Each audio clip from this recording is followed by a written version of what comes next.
It's Wednesday, April 22nd. You're watching the Hammer Daily here on the Hammer Betting Network, presented by our good friends over at FanDuel. I'm your host for today, Jason Cooper, alongside my producer, Mike Bennett, working his way behind the boards. We got a loaded show for you today. I'd consider you guys my friends. How about that? We got Mr. Peanut Bettor coming on, 12:05 Eastern Time. He's going to talk through some NBA. Biggest stuff that we saw from last night, Wemby. How will this injury affect the series? How will this affect the West? We'll talk about all that and more. Plus, the Lakers look incredible. Like, what's going on there? Excited to talk to Mr. Peanut Bettor about that. After that, we got Geoff Fienberg coming on. Zurich Classic, a little bit of PGA stuff, and maybe some NFL draft as well. Definitely going to get some Chargers radio. Then we close out the show, and you're going to want to stick around for this one with Isaac coming on to talk Madrid Open. Going to open things up with the French Open, which is a little whiles away, but with Alcaraz injury, Sinner currently priced minus 180. I want his opinion on that. And for the Madrid Open, it's around a 64 tomorrow. Isaac's got like 8 different bets for us. So if you want to bet on tennis, or if you're interested in betting on tennis, Isaac's a super sharp guy. You're going to want to, like, I listen to everything he says. You're going to want to listen to what he says. He'll be sharing some great stuff to close out the show. And then finally, after that, I carved out a little bit of time for myself here, because I think there's 2 futures available right now that by this time tomorrow, I don't think they'll be there anymore. And I'm going to share them with you at the end of the show. Plus, I have my dog of the day in the NHL, because we're starved for NHL content today on the show. No NHL talk. We'll save it for the end, because I know you freaks absolutely love the NHL. Anyways, got a great show for you today. Excited to get into it all. But before we get into all of that, we got to talk LeBron James. My God. He's 41 years old, and he is, it's it. It's over. It's done. I'm tired of the old heads. He's the undisputed GOAT. It's over. Did you see him last night? Did you see what he did? He is single-handedly carrying this Lakers team on his back. What was his stat line last night? 28 points, 7 rebounds, 8 assists. LeBron James was absolutely biblical. Flying up the court. We got a double pump reverse dunk from him. He's at 41 years old with the double pump reverse. 13 years older than me. I tried the double pump reverse in the bedroom the other day, and I pulled my hamstring. Like, what are we doing here? This guy is incredible. Listen, they are running into a buzzsaw if they make it out of this series in the Oklahoma City Thunder. They'll probably lose in the second round if they make it past the first round. People are going to forget about this from LeBron. He's 41. He has been incredible. I will not forget. I will not let people forget. This might be one of the last times we'll ever be able to watch him. He's probably going to play next year. But if not, like, it's incredible stuff. What a great round 1 performance so far. Let's enjoy him while we still can. Shout out LeBron. Pouring honey on my goat. Anyways, let's get into today's show. Before we bring on Mr. Peanut Bettor, got to talk to you guys a little bit about FanDuel. Excited to talk to you about FanDuel because they got a very cool promo going on. It's their power hour, their happy hour. Hammer Daily is brought to you by FanDuel. NBA fans, this is a reminder to check in daily, because every day during the playoffs, FanDuel is serving up a happy hour. We're talking special drops you won't want to miss, from prof boosts to bonus bets and so much more. And the best part is, it's every single day. So whether you're betting the early game or gearing up for prime time, make sure you open the FanDuel app and see what's waiting for you today, because once happy hour hits, it won't last forever. Check for the new reward every single day on the NBA playoffs, and don't miss your shot to get a little extra out of the action. Head over to FanDuel.com/forwardprogress to get started. The FanDuel Happy Hour pairs perfectly with a Guinness. So if you're looking for Guinness Happy Hour, you can pair it with FanDuel Happy Hour. You must be 21 plus and present in select states. For Kansas and affiliates, Kansas, Arkansas, 18 plus and present in DC, Kentucky, or Wyoming. Opt-in required. Rewards and all withdrawal restrictions apply, including bonus and token expiration, leg requirements, and max wager amount. Gambling problem? Call 1-800-GAMBLER, 1-800-MY-RESET. Call 1-888-789-7777 or visit ccpg.org/China, Connecticut. Visit mdgamblinghelp.org in Maryland. Hope is here. Visit gamblinghelpline.org or call 1-877-777-770, 1-877-770-7867 in Louisiana. My apologies. I messed up that one up. Anyways, let's get into our first guest here. Excited to bring him on. He's an NBA and UFL bettor. You've seen him as a regular on Circle Back. Peanut, Mike, how's it going, my friend? Good. Certainly better than you trying to pronounce those goddamn different call numbers and everything. Listen, the numbers, I get a little confident sometimes, so I look up and then I'm like, shit, I lost my spot. And then it goes a little bit array. I got a question for you, though. We were talking about this before the show, texting with you about it.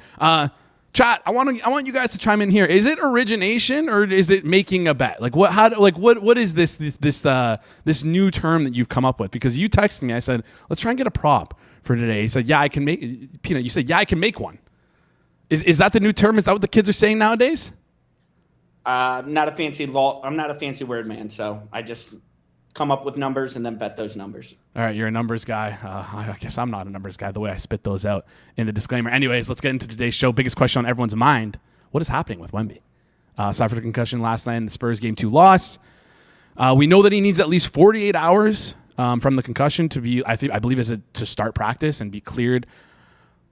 Who knows what this turnaround is going to be like? What's going on with Wemby right now? Talk to me about Wemby, the Spurs in the series, and just what you see happening. We're Spurs right now, minus 490 to win the series on FanDuel. Sure. So to me, he's probably, you got to consider him basically 0% probability that he plays in Game 3. I guess maybe you can say 5%. I don't know the total details with the concussion and how serious it is for him. I would say Game 4, he's also pretty unlikely. Certainly not as low a percentage. You got to think that they're going to want to rush him, or not rush, I guess, with the concussion. There's certain levels you got to meet. But if we're being honest, I'm not sure that the NBA is much flack as the NFL has gotten, which makes sense because they deal with so many more of them. I'm not sure that the NBA's concussion protocol is quite as strict as the NFL's in terms of they just don't have to deal with this as much. So they don't have as, harsh guidelines. They don't have somebody independent watching for concussion situations like they do in the NFL. So this is probably an area where they're going to, you don't want to say they're going to juice numbers on something as serious as a concussion, but I would guess that he's going to try to fight back as soon as possible. However, if you're asking me what's the median outcome of him coming back, I would guess it would be Game 5. Not only do you get Games 3 and 4 as a rest, but you also get 2 rest days in between there. If he's at all able, it seems like Game 5 would be the most likely for him to come back.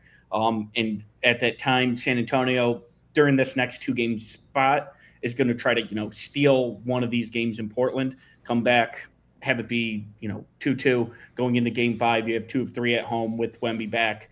It seems like that would be kind of the ideal situation for them. If you're Portland, you got to try to get both these at home.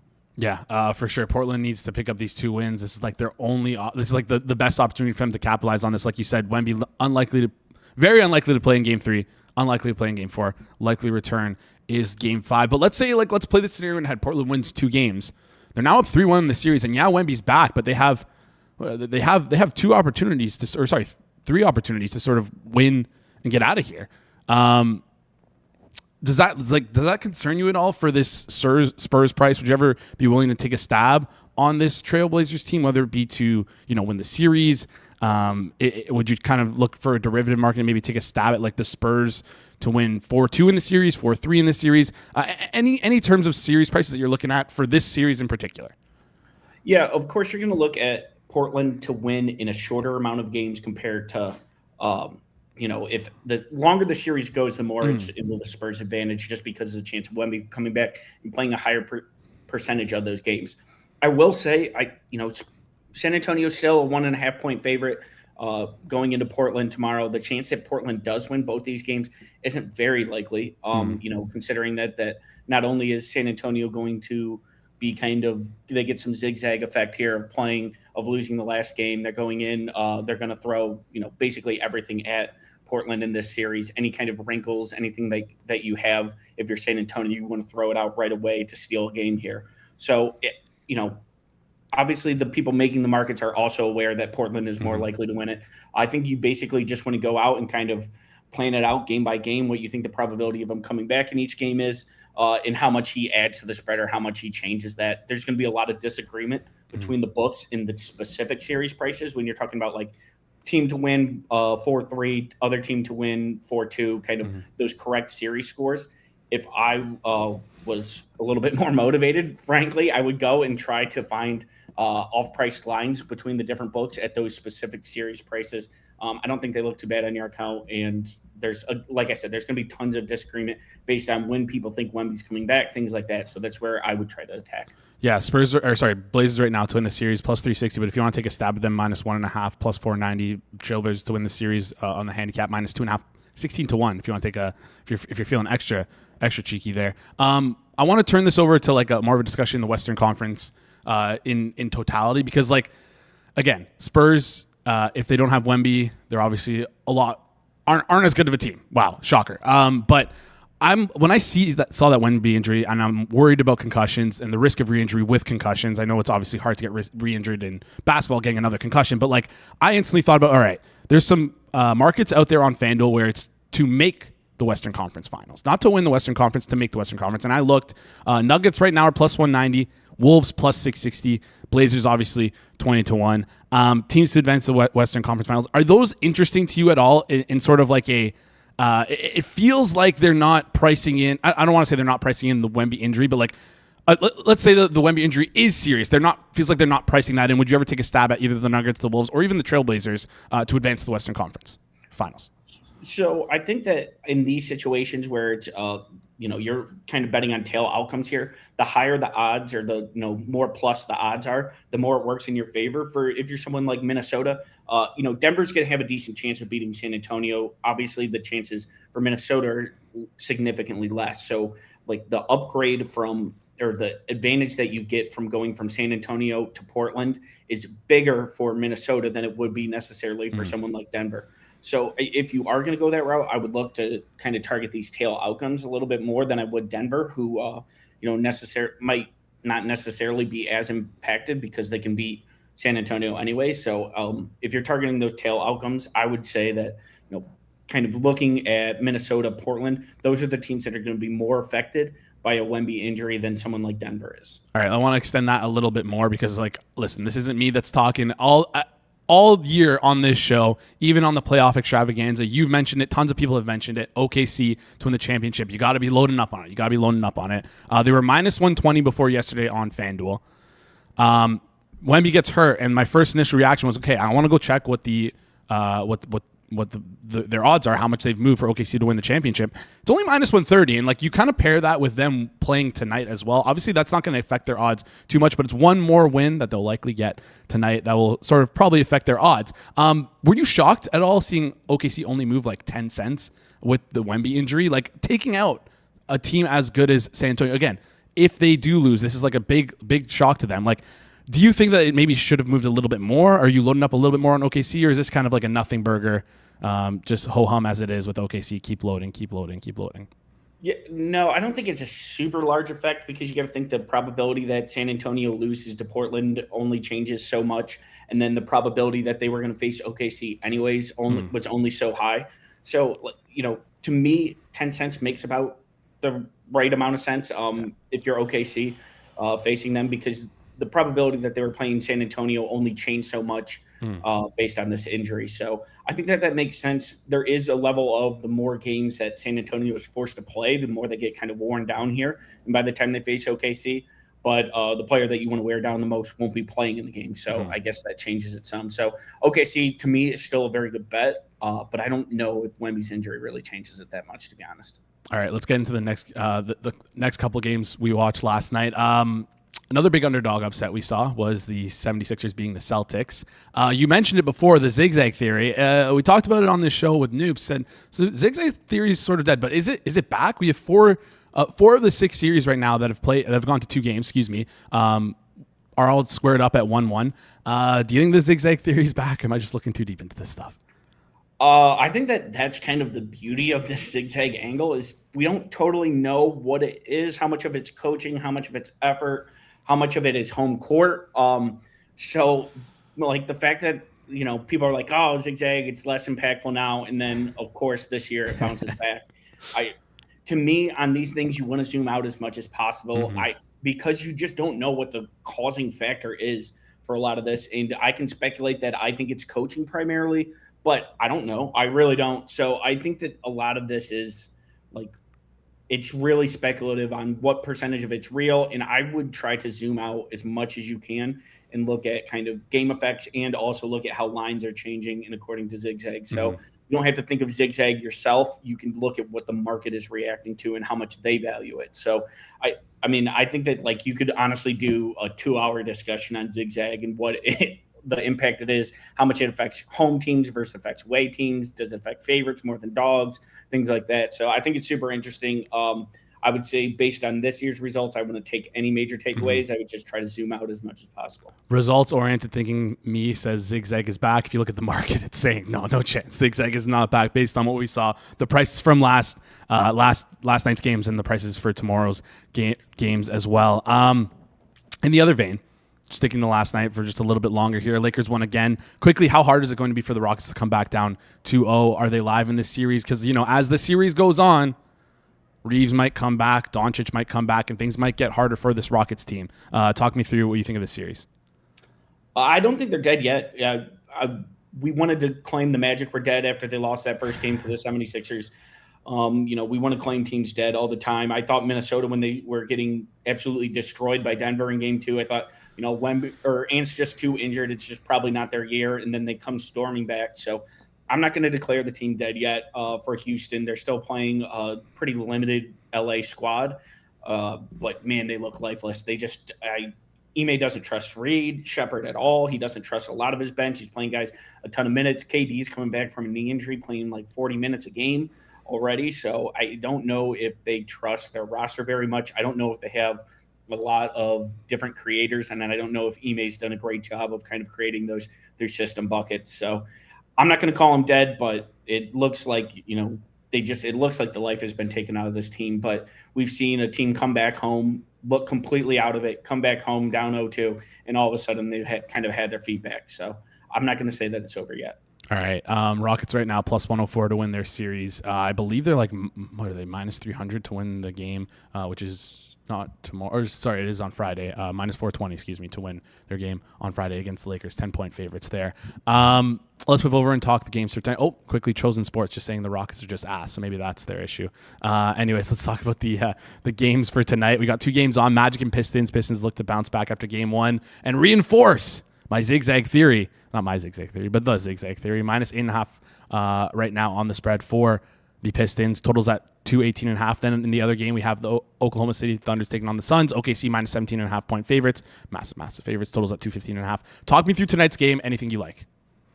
Yeah, I think in the Orlando-Detroit game, I like Dennis Jenkins over his point total in that one because, Detroit they lack for ball creation at times, and the Orlando Magic are going to go ahead and kind of make you play this island ball. So they've been making Detroit play island ball. Detroit went to Dennis Jenkins more last game. So I think that basically they're going to try to get creation on the court.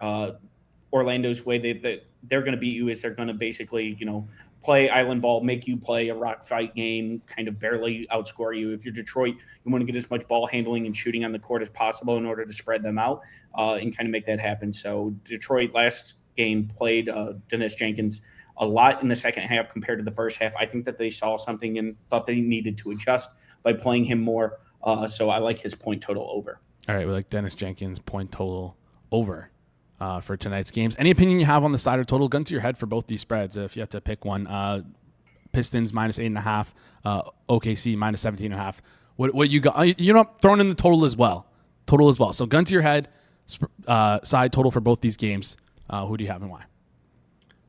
I would go ahead and just take the 8.5 with Orlando here. If gun to my head, I just think that there's a chance that they haven't been upgraded enough in market based on how they're playing and kind of with Franz and Suggs both playing large minutes. They've been a different team. At this point in the day, a series like this, I'm not going to say that I have a great advantage over the market. So take it with a grain of salt. And then on the other side, I'll say Oklahoma City minus 17.5, lay the points. Phoenix at this stage, it's really a lot of Dylan Brooks turning into fadeaway mid-rangers at this point in the series. There's a little bit less rubber band historically with NBA playoffs compared to the regular season. So maybe there's something there with some kind of inefficiency, seeing a spread that large, which isn't normal in an NBA series. So go ahead and lay the 17, take the 8.5.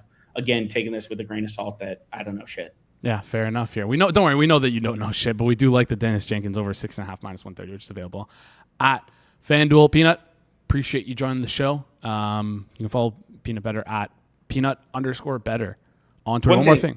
There is one team in the East that is up 2-0. What team? Could you remind me who that is? Cavs. Oh, the Cleveland Cavaliers giving out.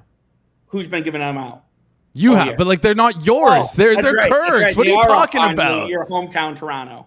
Toronto teams giving up. They're putting their $30 million center on the bench. It's over. One team looks good in the East right now. Only one. Really? You don't think you're off the Boston Celtics train? No, I'm saying one team's looked good so far. Okay. 2 games into the season. All right. Or into the playoffs. All right. We'll clip that. If one team's look good, and who's that team that looks good? That would be the one that's playing your Canadian Toronto Raptors. Look like garbage. I didn't realize when LeBron left and he had ownership at Toronto, he signed it over to the Cavs franchise, actually indefinitely.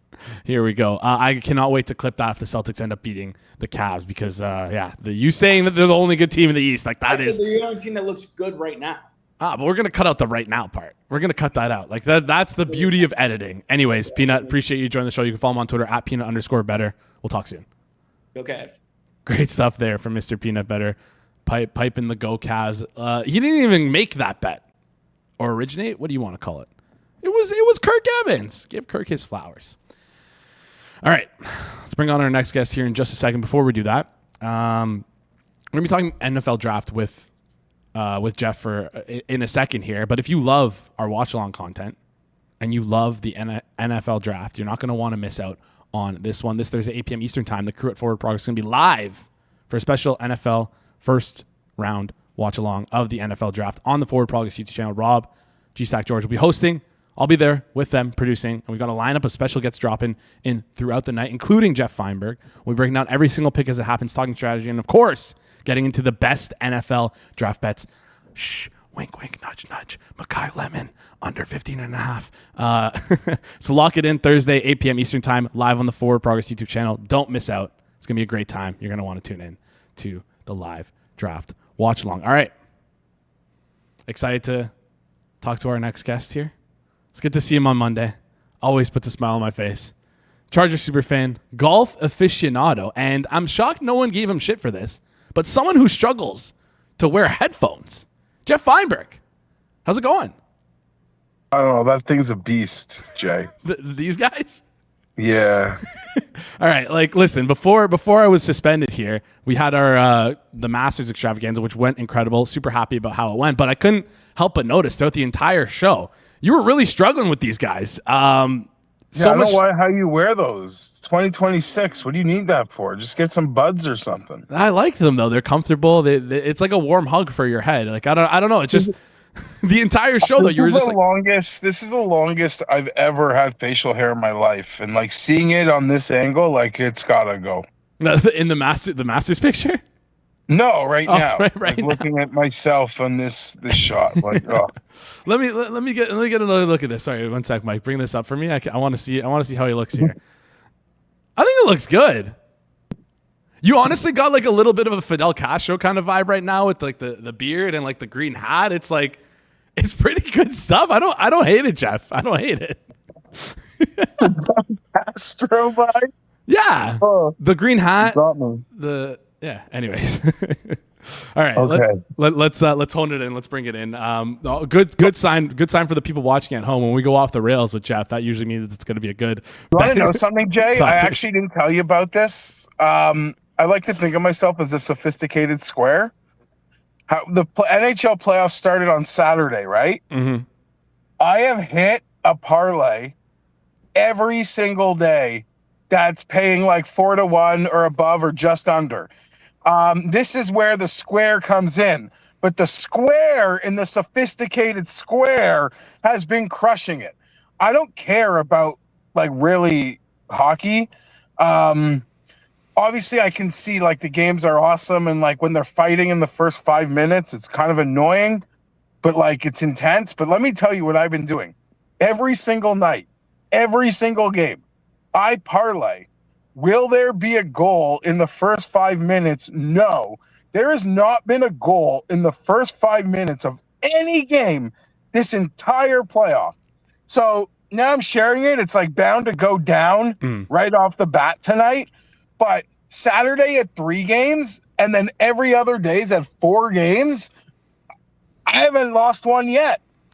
And I don't even like watching the game. I watch the first 5 minutes. It's awesome. It's a fun little sweat, you know? And then by the time you get to the fourth leg of a parlay, that 5 minutes is a real sweat.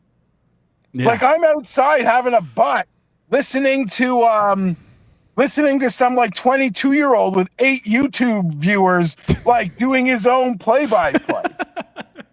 I don't think That's Steve how Dangle's 22, but anyways.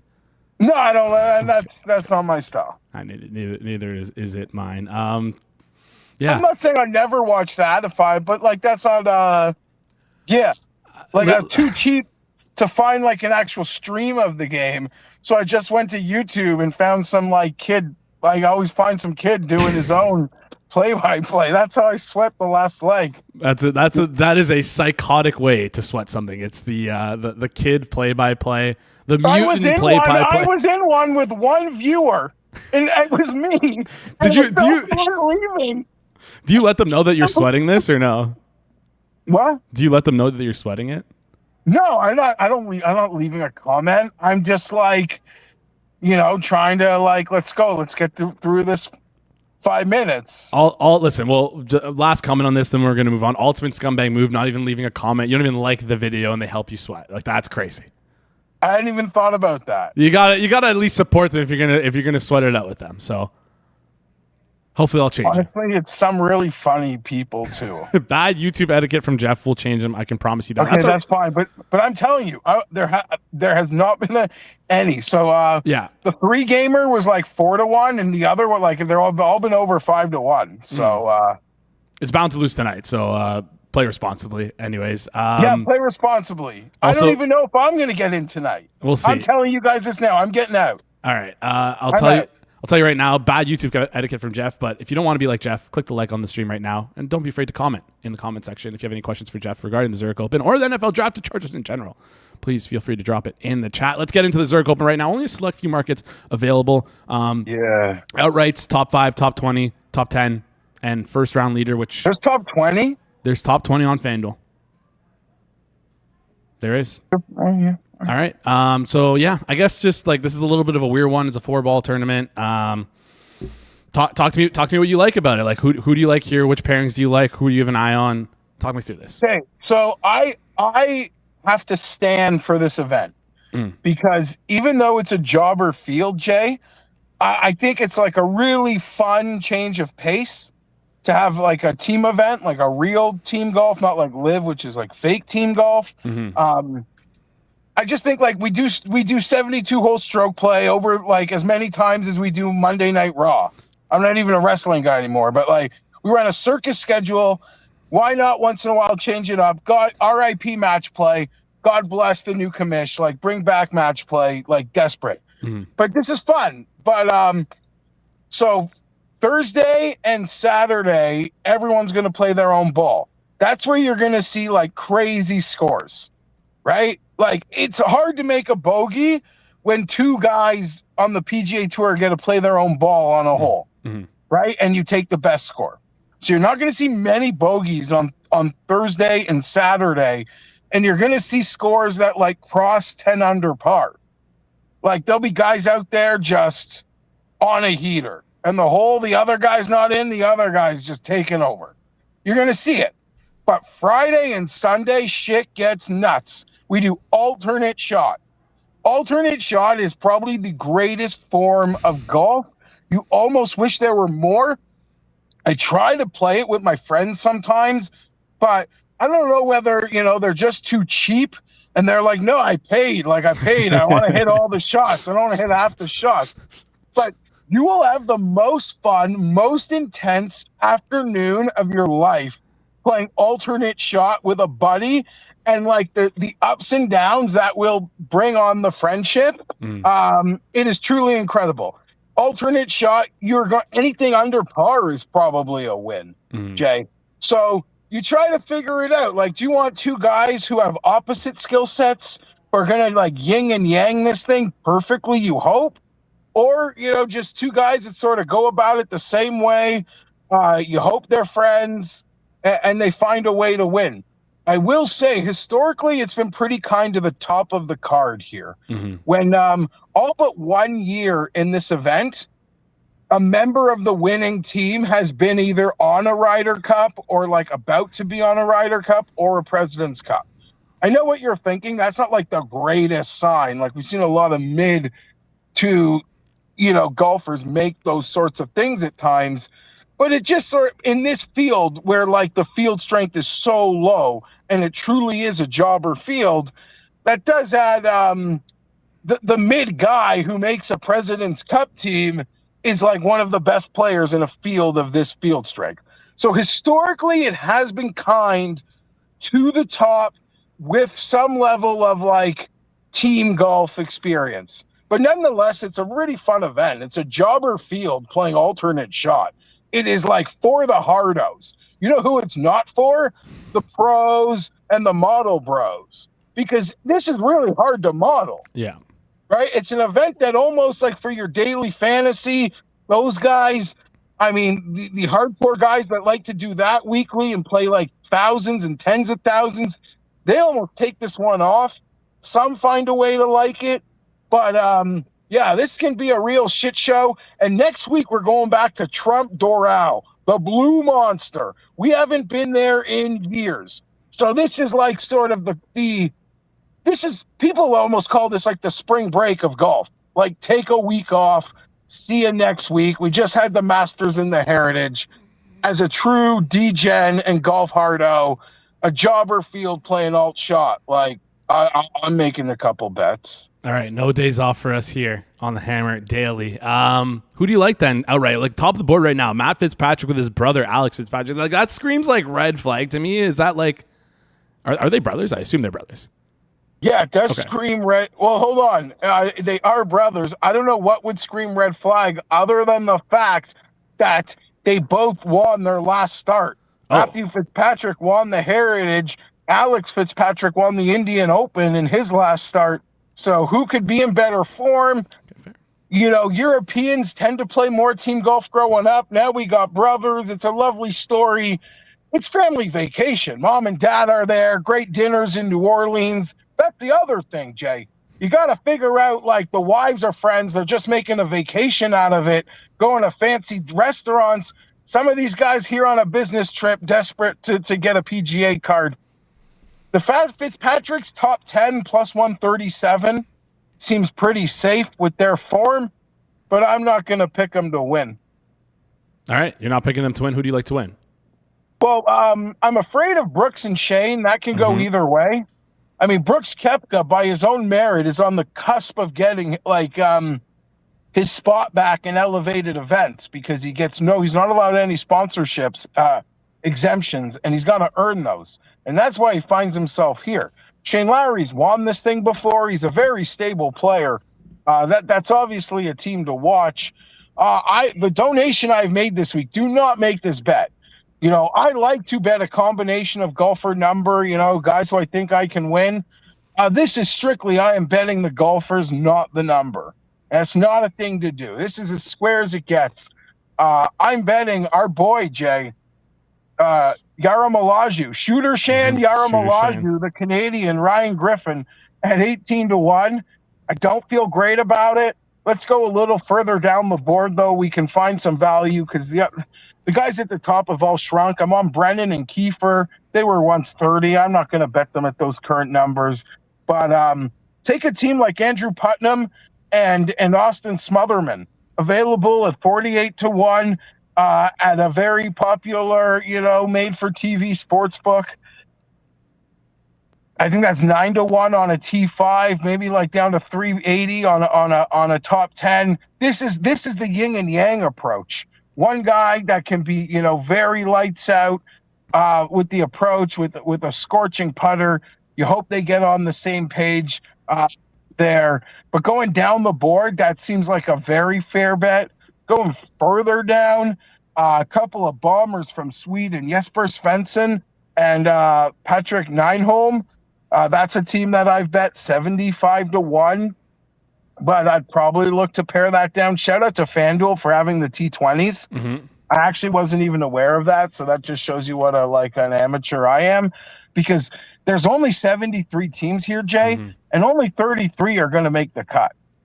So once you make the cut, you're staring those T20s right in the face. I'll admit, hand up, I haven't had the time to look at those. But Neidholm and Svensson would be a team I'd be looking to ladder. And going further down the board, you got a guy like Danny Walker. These guys just make birdies in bunches.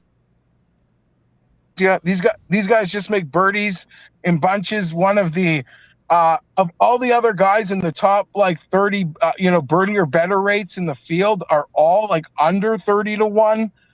So at over 110 to 1 there, that'd be a squad that I'd be looking to maybe get some props on. But this is a shit show this week, Jay. It's as nut low as it gets. I don't want to say forced to support it, but I do enjoy when the PGA Tour changes up the vibe a little. Yeah. So they got me. All right. Svensson and Nyholm threw a lot of names at me there, but the T20 there is plus 180. If you want to check out any of the T20s, you can check out. Yeah, let's take the T10 there. Yeah. T10? Okay. T10. But yeah, there's every golfer is listed for T20s. Yeah, I'm touting the T10. I didn't even know about the T20s existing. But okay, shout out FanDuel. All right. You mentioned the word jobber quite a bit here when talking about this. You wanted to mention, create a connection between the Zurich Open and the NFL draft and the term jobber. Why is that? No, it just feels like the fun about the draft for I think a lot of the fans who love a team is there's such a lack of consensus around almost everybody once you cross the 14th point. Once you cross the 14th pick. So you show me 10 mock drafts this morning, you'll see 10 different picks for the Chargers. Who do you want them to take? I don't have a clue. I think they just want a couple extra picks, and I think they would trade back cheap. I'm assuming they're going to draft a defensive tackle or a defensive end in the first round, and then in the second round, and then everyone's freaking that they'll need a guard, and we're all going to want to. I don't want to say anything irresponsible on the show, but Charger fans are kind of going through it. But I assume they're just going to draft a guard that perfectly fits McDaniel's scheme. That might not be the next best available guard, but he's the guy who's perfect for what the Chargers are looking for. But I say trade back. That's my prediction. The Chargers are going to trade back, and they're going to be a real cheap date. All they're going to want is an extra fourth or something. I mean it. So. Yeah, we'll see. Obviously, you love golf. You love the Chargers. Do you ever miss the Chargers in the offseason? Yeah, of course. I was thinking about it, watching, the playoffs in hockey and seeing the fans go through it. Listen, man, I feel those Sundays, I'm reminded that I'm alive because I feel I miss the feeling. Even the losing sucks. But that feeling of adrenaline, win or lose, staring at that NFL Sunday ticket, thanks for watching screen for 30 minutes after the game. With Todd Gurley still there? Pardon? With Todd Gurley as the picture? It hasn't been changed in years. Yeah, it's thanks for watching, and I'm too depressed to change the channel or get up. But yeah, I absolutely miss it. The only thing that comes close, Jay, to replicating the feeling I get with no money watching the Chargers on a Sunday is having a guy tied for the lead, one shot up for the lead on a Sunday, in a golf tournament. I'm almost chasing that feeling. That's the dragon that I spend this time of the year chasing.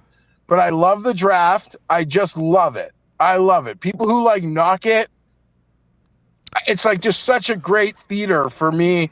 Anyone who loves a team, you don't even have to know the players. It's just, I love it. And then even the schedule in 2 weeks, I got a lot of things planned. So that's something I can't wait. I can't wait. Chargers always crush the schedule release. Hopefully they do well. And one more shout out before I go. Shout out to GRP winning all that money on that Hornets bet. Listen, someone's going to write a little musical note and you turn it into a hit song. And then they come people come screaming for their residuals or some shit. Nah. Georgie wrote the hit song here, people. George wrote the hit goddamn song. All right. Okay? Sounds good. You heard it here first from Fidel Castro. What do you think? What do you think? Listen, it's I somewhat agree with you. Yes, he bet like all the other. Like, imagine being the host of a goddamn show and being sensitive to other people playing your plays and not attributing it to. Well, I don't know if he like was he as sensitive as he made it seem, because it wasn't him who called out GRP originally, right? So it was like it was like, all right, this was mentioned. GRP probably got it from the show. He probably got it. Someone mentioned me in it. He probably got it from me. That's what I believe Mitch was saying. In fairness to Mitch, he probably knew he had such little leg to stand on, because if he did, he probably would have said something during George's like 8,000 victory laps that occurred through the course of the year. All right. Listen, like I get both sides. If GRP just said, hey, like I bet a bunch of Hornet stuff, shout out to Mitch for the mention. I took it a step further. That's fine. That's what he did. And you know what? George came around and said, yeah, that's kind of what I did. So I think it's all okay. Yeah, but he also, like, his tweet of like, yes, you're right, I told a little lie kills me. Yeah, of course. But he is a Seinfeld character. He is a blessing, not a burden. Unless you're George's mom, he is a blessing, okay? And even like everybody, George's a goddamn blessing. Yeah, love him. Listen, he's a good character on gambling Twitter. Fun to follow, fun to listen to. Jeff, appreciate you joining. Okay, people rinse some real money. Let's. You want to stick around the back for Isaac? Well, I could just listen in the YouTube and let me like at least play around on my phone. Yes, you can do that, and then while you're there, do us a huge favor. And then but no, you want to know something? This stuff I do like in sub. But you were right. I made a disrespectful move by not just hooking some like 22-year-old in his mom's basement alike for providing a service. Gotta share the internet points. Takes 2 seconds. Jeff, appreciate you joining the show. We'll chat soon. Great stuff from. All the time. Yeah, we'll break some sports books with the next guy, okay? Sounds good. Great stuff from Geoff Fienberg. You follow him on Twitter at GFienberg17 on Twitter.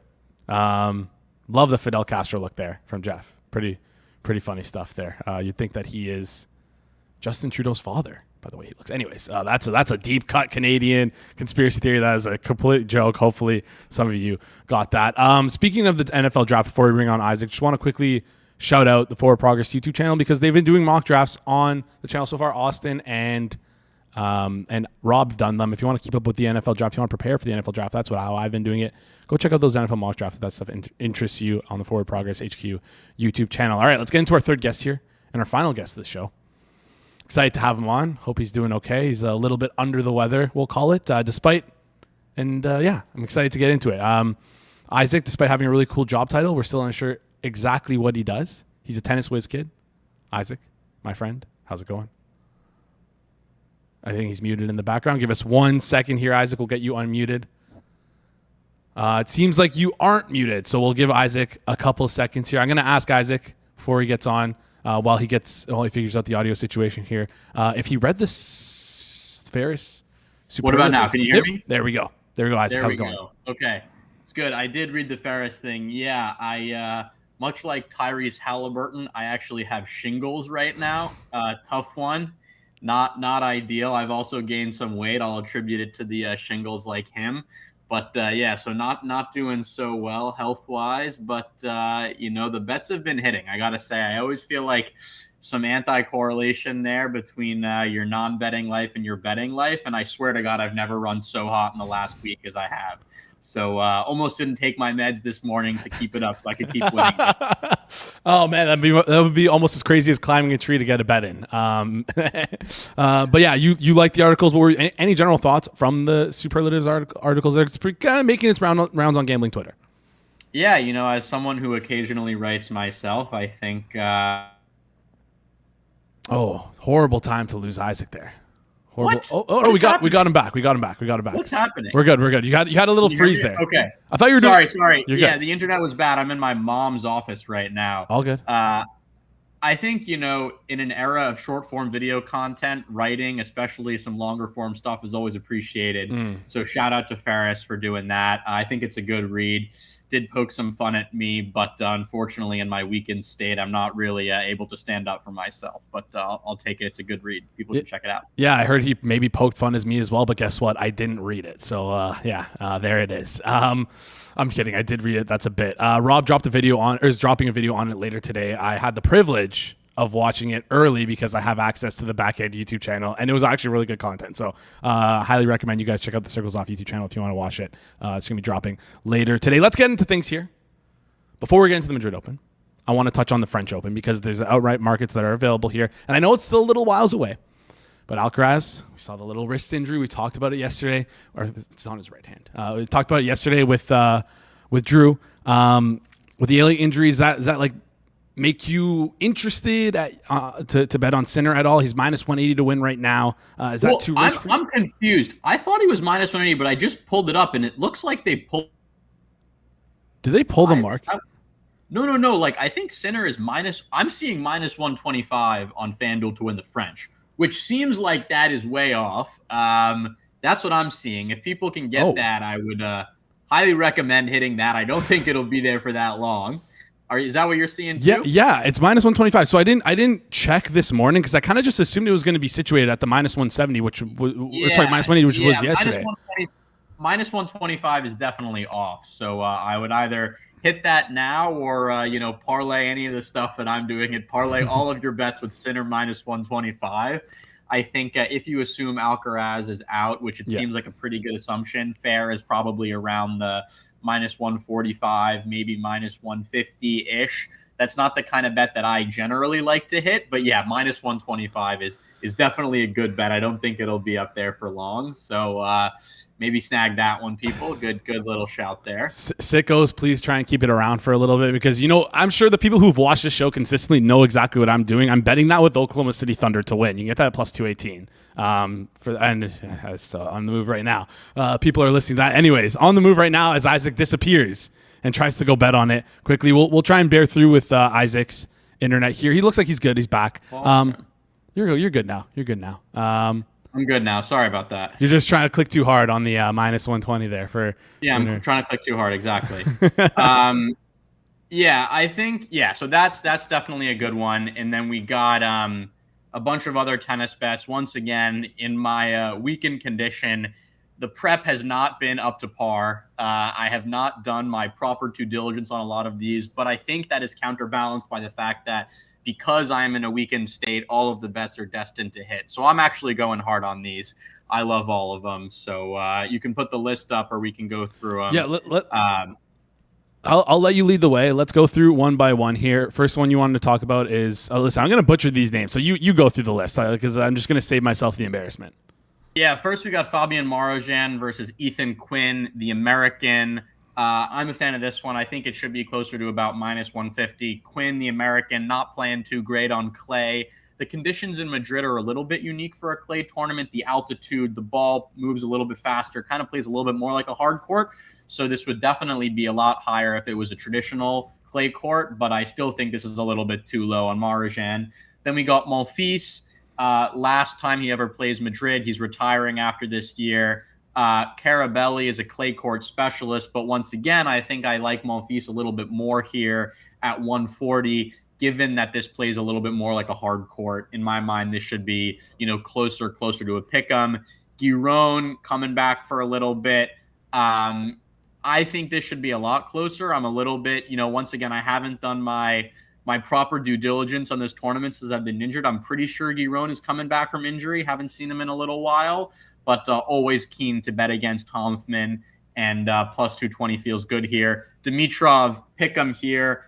I'm not going to lie. I don't even know the guy he's playing against here. Dimitrov, old, close to retiring, probably not in the best health, but at these conditions, I like the minus 108 money line. I might also look in more.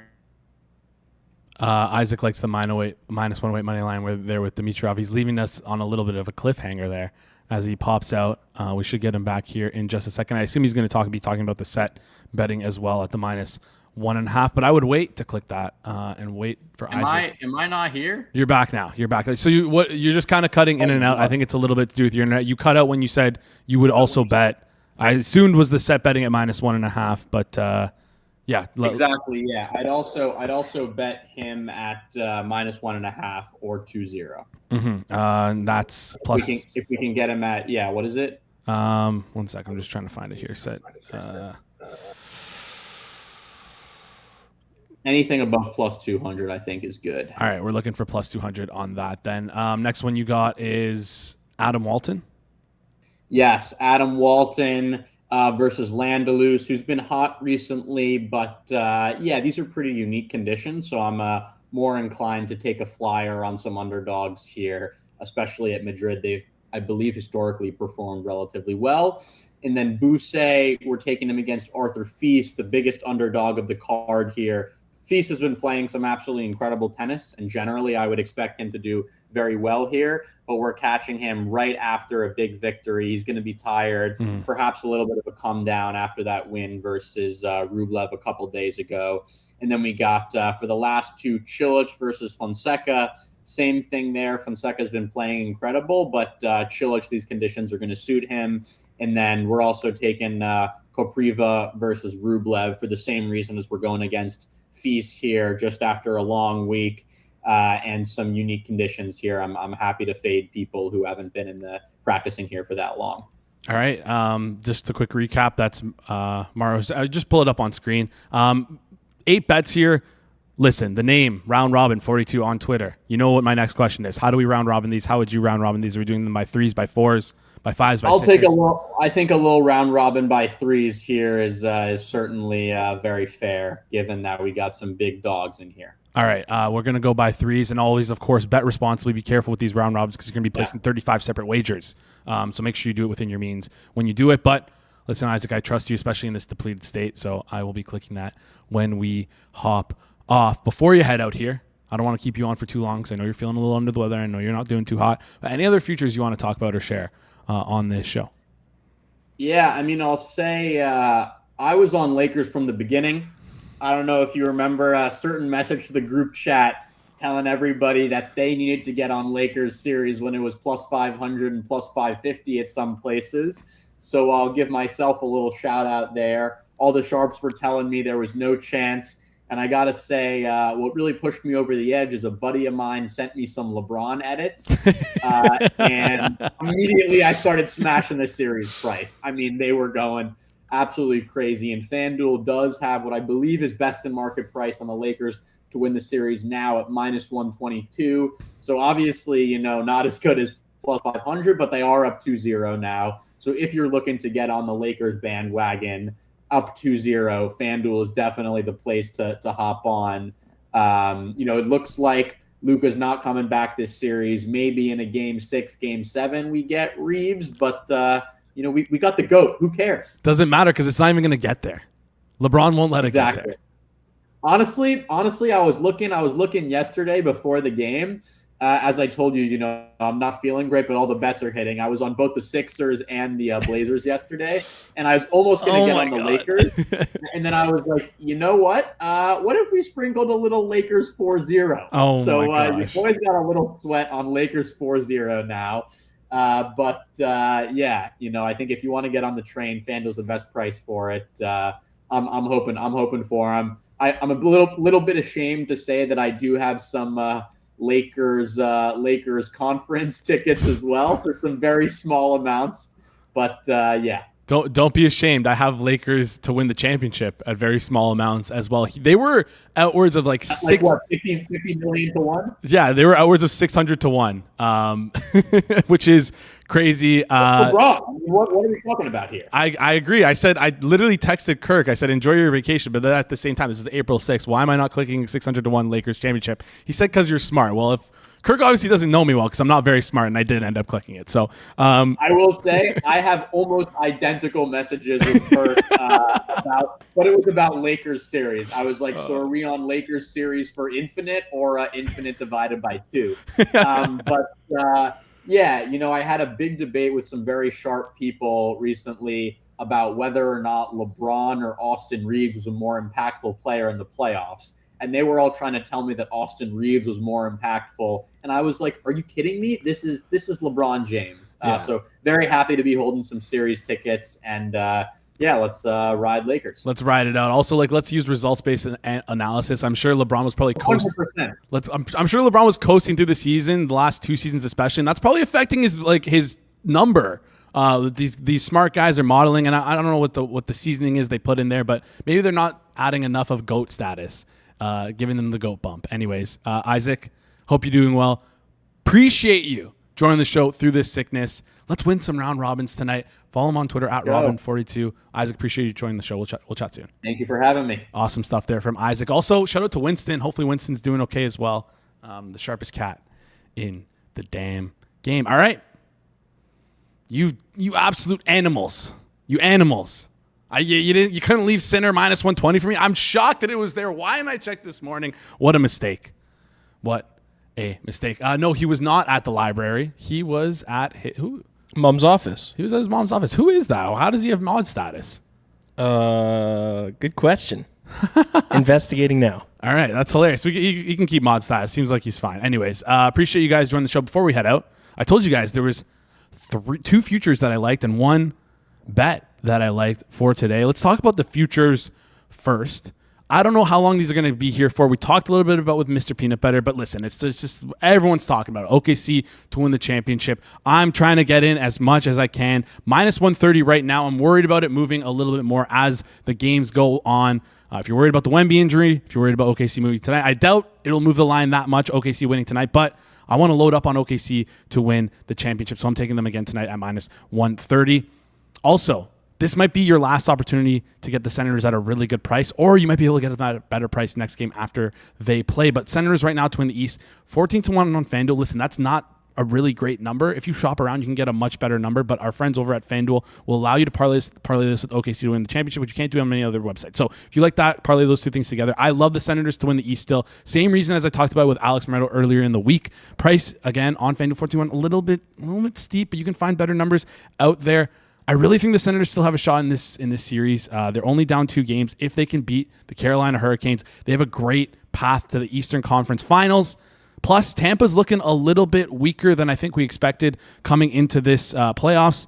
So your worst case scenario is you're playing Tampa, and I think the number of the Senators versus Tampa might be a little bit closer than people are expecting here. So if you can find a good price, shop around for it. Senators to win the East. I really, really do still like that. Finally, we're going to go with dog of the day here. I like the Stars money line to win. I also like their team total over 2.5. Over 2.5, minus 146 right now. It's moved quite a bit on FanDuel since the start of the show, so I'm going to slightly pivot here to the Stars money line.